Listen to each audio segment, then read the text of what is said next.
ഹരേ കൃഷ്ണ. ഞാനിന്നിവിടെ നിങ്ങളോട് പറയാൻ പോകുന്നത് എന്താണെന്നറിയോ? നമ്മൾക്ക് ജീവിതത്തിൽ ഏറ്റവും പ്രധാനപ്പെട്ടൊരു ക്രിയയാണ് കുളി എന്ന് പറഞ്ഞത്. ആ കുളിക്കാൻ പോകുന്നത് രാവിലെ തന്നെ കുളിക്കണം, വൈകിട്ടൊന്നും കുളിക്കരുത്. ആ കുളിക്കാൻ പോകുമ്പോൾ നമ്മൾ ആദ്യമായിട്ട് 3 ദിവസം എണ്ണ തേക്കരുത്. അതാണ് ചിട്ട. തിങ്കളാഴ്ച, വ്യാഴാഴ്ച, ശനിയാഴ്ച ആ 3 ദിവസം നമ്മൾ എണ്ണ തേക്കരുത്. എന്നിട്ട് കുളിമുറിയിൽ പോയിട്ട് ആദ്യം തന്നെ ബക്കറ്റിൽ വെള്ളം നിറച്ചതിന് ശേഷം, പണ്ടൊക്കെ കുളത്തിലാണ് കുളിക്കുക, ഇപ്പം കുളമൊന്നുമില്ലല്ലോ.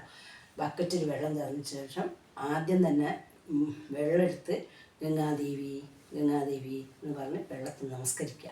എന്നതിന് ശേഷം നമ്മൾ വെള്ളമെടുത്ത് മുഖവും കയ്യും ഇതൊക്കെ കഴുകിയതിന് ശേഷം പിന്നെ തലയിൽ വെള്ളം വരുമ്പോൾ പിന്നെ ആദ്യമായിട്ട് എന്താ ചെയ്യേണ്ടതെന്ന് വെച്ചാൽ, ഓം ഭൂർഭുവസ്വഃ തത്സവിതുർവരെണ്യം ഭർഗോ ദേവസ്യ ധീമഹി ധിയോ യോ ന പ്രചോദയാൽ. വെള്ളം പാരുമ്പം ചെയ്യേണ്ടതാണ്. എന്താണെന്ന് വെച്ചാൽ, മറ്റെല്ലാ സമയത്തിലാണെങ്കിൽ ആ മന്ത്രം ചൊല്ലുന്നതിന് നമ്മൾ എപ്പോഴും ഇതാക്കണം. പിന്നെ എന്തൊരിതുണ്ടായാലും കുളിക്കുമ്പോൾ ആ വെള്ളം വരുന്ന സമയത്തിൽ എല്ലാം ശുദ്ധമായി എന്നുള്ളത്. പിന്നെ ശ്രീരാമ രാമ രാമേതി രമേ രാമ മനോരമേ സഹസ്രനാമതത്തുല്യൻ രാമനാമവരാന്നി. ആ കുളിക്കുമ്പോൾ അതൊക്കെ ചെയ്താൽ ഒരു വിഷ്ണു സഹസ്രനാമം ചൊല്ലുന്നതിന് സമയമാണത്. അത് ചൊല്ലി പിന്നെ നമുക്ക് പിതൃക്കൾ, മരിച്ചവർ നമ്മൾ പിതൃക്കളാണെന്ന് പറയുക. അങ്ങനെ ഒരു പിതൃക്കൾ ഉണ്ടെങ്കിൽ നമ്മൾ ചെയ്തിട്ടില്ലെങ്കിൽ അതിൽ ദോഷമാണ്.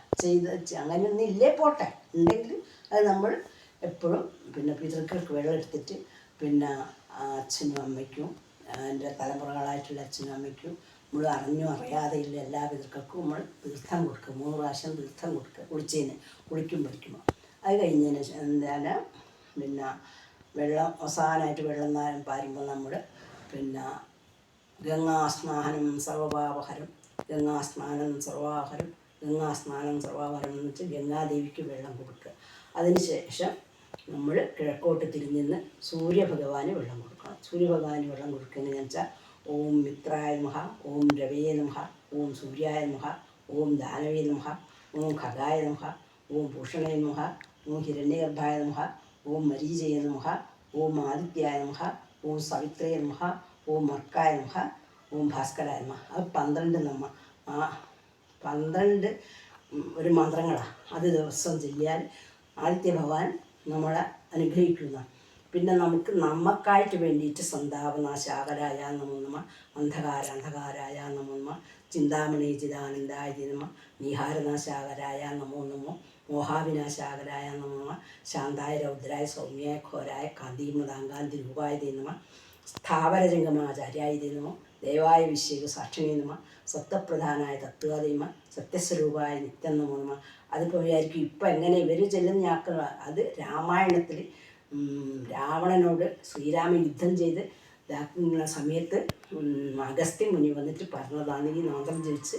പിന്നെ അത് നമ്മൾ ആ രാമായണത്തിൽ നോക്കിയാൽ കിട്ടും. പിന്നെ മക്കൾക്ക് വേണ്ടിയിട്ട് നമ്മൾ എന്താ ചെയ്യേണ്ടതെന്ന് വെച്ചാൽ, മക്കൾക്ക് നന്മ വരാൻ വേണ്ടി, നമുക്ക് അപകീർത്തി ഉണ്ടാകാൻ വേണ്ടിയിട്ട്, അവർക്കൊരാപത്തില്ലാതിരിക്കാൻ വേണ്ടിയിട്ട് പറയുക, ദുർഗേ ഭഗവതി ദുഃഖാവിനാശിനി സർഗസ്ഥിതിലയാകാരിണി ചണ്ഡിയെ. എൺമക്കളാശോ നടക്കുന്ന നേരവും കൺമഷം തീർന്നിരുന്നിരുന്ന നേരവും തന്മതി വിട്ടറും ഇരുന്ന നേരവും സമ്മോദമാർക്ഷിച്ചിരുന്ന ആ സ്തുതിയും ചില. അതിന് ശേഷം നമ്മൾ തലതോർത്തി ബാക്കിയുള്ള കർമ്മങ്ങളൊക്കെ അടുത്തത് വേറൊരു ചാനലിൽ പറഞ്ഞുതരാം.